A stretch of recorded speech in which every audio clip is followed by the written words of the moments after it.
നിങ്ങളുടെ മുമ്പിലേക്ക് പരിചയപ്പെടുത്തുവാൻ ആഗ്രഹിക്കുന്ന ആ വ്യക്തിത്വം, അതിനെക്കുറിച്ച് പറയാൻ ഞങ്ങൾക്ക് ആവേശമുണ്ട്. എന്താണ് ഞങ്ങൾ അങ്ങനെ പറയുന്നതിന്റെ പിന്നിൽ ഛേദോവികാരം എന്ന് പറയുന്നത്?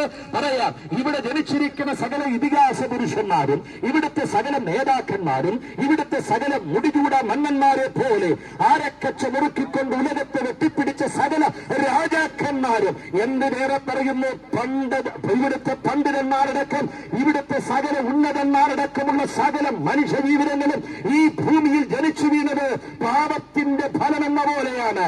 എന്ന് പറഞ്ഞാൽ പാപത്തിലാണ് അവരെല്ലാം ഇവിടെ ജനിച്ചു വീണിരിക്കുന്നത്. പക്ഷെ പാപമില്ലാതെ ഉലകത്തിൽ പിറന്ന ഏക വ്യക്തിപ്രഭ ഞങ്ങൾ പരിചയപ്പെടുത്തുന്ന നസ്രയനാകുന്ന യേശു ക്രിസ്തു എന്ന ഒരുവനല്ലാതെ മറ്റൊരുവൻ ഇല്ല എന്ന് ഞങ്ങൾ ആവേശത്തോടുകൂടെ പറയുകയാണ്. സ്നേഹിതരെ, എന്താണ് ആ വ്യക്തി ജീവിതത്തിന്റെ സവിശേഷത? ഒട്ടനവധി സവിശേഷതകൾ മാത്രം